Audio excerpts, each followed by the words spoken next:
जालू का बाजार में हमरा से नीमन नइखी कुछ बात तोहरा यार में, कुछ बात तोहरा यार में बिगड़ल अदतिया डार्लिंग जालू का बाजार में हमरा से नीमन नइखी कुछ बात तोहरा यार में।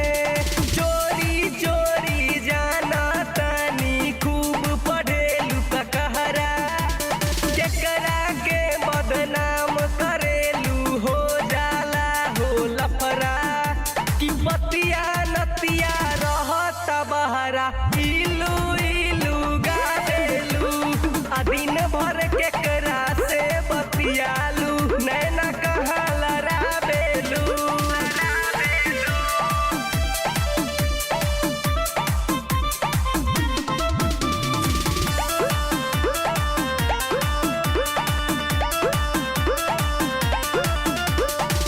गोरी खिसिया के गारी देवेलू दू चार गो धमकी के साथे साथे एगो चाट मार के, एगो चाट मार के गोरी खिसिया के गारी देवेलू दू चार गो धमकी के साथे साथे एगो चाट मार के।